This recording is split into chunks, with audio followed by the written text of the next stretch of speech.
ಓಂ ಶ್ರೀ ಗುರು ಬುದ್ಧ ಬಸವ ಅಂಬೇಡ್ಕರ್ ಹರಳಯ್ಯ ನಮಃ. ನಾನು ಮಾದೇವಪ್ಪ ಯಲ್ಲಪ್ಪ ಹೊನ್ನಕಸ್ತೂರಿ, ಪರಮಪೂಜ್ಯ ಡಾಕ್ಟರ್ ಹವಾಮಲ್ಲಿನಾಥರ ಭವಿಷ್ಯಲಿಂಗ ಆಶ್ರಮ, ಮನಗುಳಿ ತಾಲೂಕು, ಬಸವನ ಬಾಗೇವಾಡಿ, ಜಿಲ್ಲಾ ವಿಜಯಪುರ. ಶ್ರವಣ ಮಾಡುತ್ತಿರುವ ಎಲ್ಲ ಸದ್ಭಕ್ತರಿಗೆ ನನ್ನ ಶರಣಾರ್ಥಿಗಳು. ಇಂದು ನಾನು ನಂಬಿಕೆ ಎಂಬ ವಿಷಯದ ಮೇಲೆ ಒಂದೆರಡು ವಿಚಾರಗಳನ್ನು ಹಂಚಿಕೊಳ್ಳುತ್ತಾ ಇದ್ದೇನೆ. ಇಂದಿನ ವಾಸ್ತವ ಸಂಗತಿಯಲ್ಲಿ ಯಾರನ್ನು ನಂಬಬೇಕು, ಯಾರನ್ನು ಬಿಡಬೇಕು, ಏನನ್ನು ಆಶಿಸಬೇಕು, ಏನನ್ನು ತ್ಯಜಿಸಬೇಕು ಎಂಬುದು ಸ್ಪಷ್ಟವಾಗಿ ಗೊತ್ತಾಗುವುದಿಲ್ಲ. ಅಂದರೆ ಎಲ್ಲರೂ ಸಾಮಾನ್ಯವಾಗಿ ಇನ್ನೊಬ್ಬರಿಗೆ ಮೋಸ, ಕಪಟ, ನಾಟಕ ಪ್ರದರ್ಶನ ಮಾಡಿ ತಮ್ಮ ಸ್ವಾರ್ಥವನ್ನು ತೀರಿಸಿಕೊಳ್ಳುತ್ತಾರೆ. ಅದು ಜೀವನದ ಭವಿಷ್ಯಕ್ಕೆ ಅಸಂತೋಷ ತಂದುಕೊಡುತ್ತದೆ ಎಂಬುದು ಅವರಿಗೆ ಗೊತ್ತಾಗುವುದಿಲ್ಲ. ಕಂಡದ್ದೆಲ್ಲ ಅನುಭವಿಸಬೇಕು, ನೋಡಿದ್ದೆಲ್ಲ ಮುಟ್ಟಬೇಕು, ಹೀಗೆ ಆಸೆ ನಮಗೆ ನೆರಳಿನಂತೆ ಬೆನ್ನು ಹತ್ತುತ್ತದೆ. ನಮ್ಮಲ್ಲಿರುವ ಒಳಗಿನ ಆಸೆಯೇ ಅದು ಮಾಯೆ ಎಂದು ಸ್ಪಷ್ಟವಾಗುತ್ತದೆ. ಮಾಯೆ ಅದರ ಹರವು ದೊಡ್ಡದಾಗಿರುತ್ತದೆ. ಆ ಮಾಯೆ ಆಸೆಯಾಗಿರಬಹುದು, ಆಮಿಷವಾಗಿರಬಹುದು, ಭ್ರಾಂತಿಯಾಗಿರಬಹುದು. ಹೀಗೆ ಆಸೆಯಿಂದ ನಾವು ಮೋಹಕ್ಕೆ ಒಳಗಾಗಿ, ವ್ಯಾಮೋಹಕ್ಕೆ ಒಳಗಾಗಿ ನಮ್ಮ ಜೀವನ ಹಾಳು ಮಾಡಿಕೊಳ್ಳುತ್ತೇವೆ. ಕಾರಣ ನಮ್ಮ ಅರಿವೇ ನಮಗೆ ಜ್ಞಾನವನ್ನು ತಂದು ಕೊಡುತ್ತದೆ.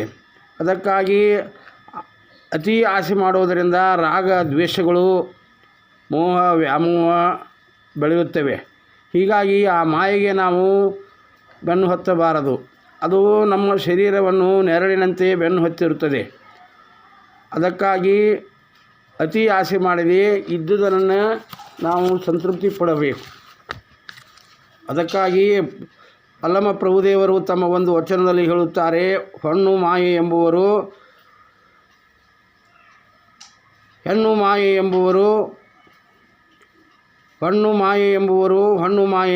ಹೆಣ್ಣು ಮಾಯೆ ಎಂಬುವರು ಹೆಣ್ಣು ಮಾಯೆಯಲ್ಲ, ಮಣ್ಣು ಮಾಯೆ ಎಂಬುವರು ಮಣ್ಣು ಮಾಯೆಯಲ್ಲ, ಮನದ ಮುಂದಿನ ಆಸೆಯೇ ಮಾಯೆ ಕಾಣ ಗುಹೇಶ್ವರ. ಹೀಗೆ ಆಸೆ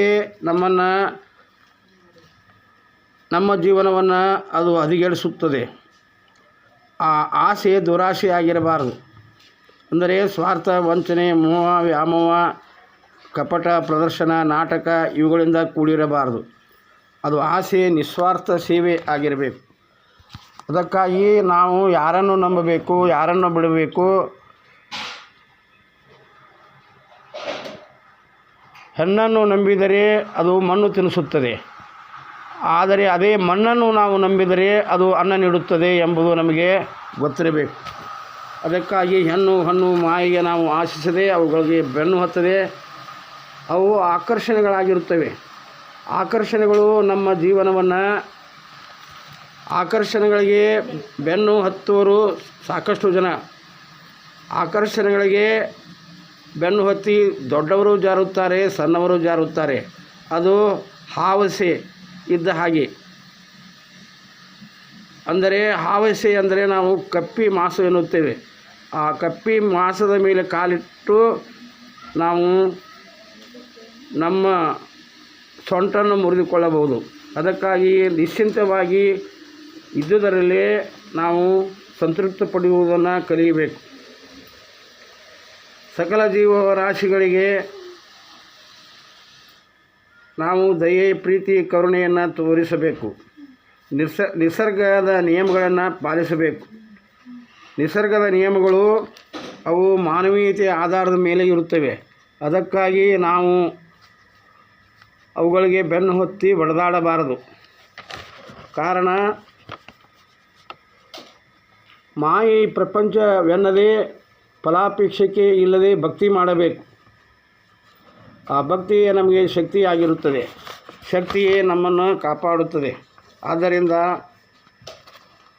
ವಿಶ್ವಗುರು ಅನ್ನಬಸವಣ್ಣವರು ಕೊಟ್ಟ ಲಿಂಗ ದೀಕ್ಷೆಯನ್ನು ಪಡೆದು ಅಷ್ಟಾವರಣಗಳನ್ನು ಪಾಲಿಸಬೇಕು.